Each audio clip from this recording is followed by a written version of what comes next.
Bienvenue dans notre méditation « Notre Dieu est merveilleux » dont le titre est « Entièrement payé ». Vous donc, frères, sachez-le bien, par lui, le pardon des péchés vous est annoncé. Acte 13, verset 38.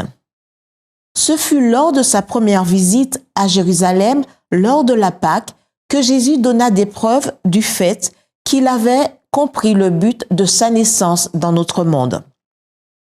Selon la Bible, après la fête, Joseph et Marie entreprirent leur voyage de retour, ignorant que Jésus était resté à Jérusalem.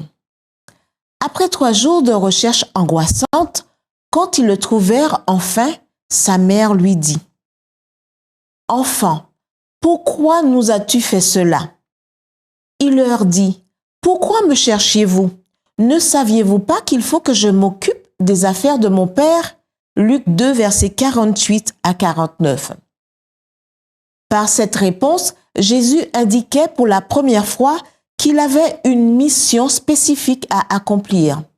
Et une fois qu'il a compris la nature de cette mission, il ne l'a jamais perdue de vue. C'est pourquoi il a pu dire au début de son ministère « Ma nourriture est de faire la volonté de celui qui m'a envoyé et d'accomplir son œuvre. » Jean 4, verset 34. Et avant de rendre l'âme alors qu'il était suspendu à la croix, il déclara « Tout est accompli. » Jean 19, verset 30. Que voulait-il dire par « tout est accompli » ? Que le Christ ne renonça à la vie que lorsqu'il eut accompli son œuvre. En ce sens, l'expression « tout est accompli » en grec « tétélestai » fait référence à une œuvre achevée. Selon Warren W. Wiersbe, tétélestai était un mot couramment utilisé au temps de Jésus. Les serviteurs l'utilisaient quand ils avaient accompli une tâche et les artistes une fois qu'ils avaient terminé une œuvre.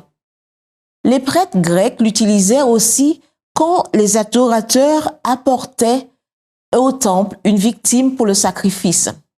Si l'animal remplissait les conditions, le prêtre disait tétélestai, ce qui veut dire « il est parfait ».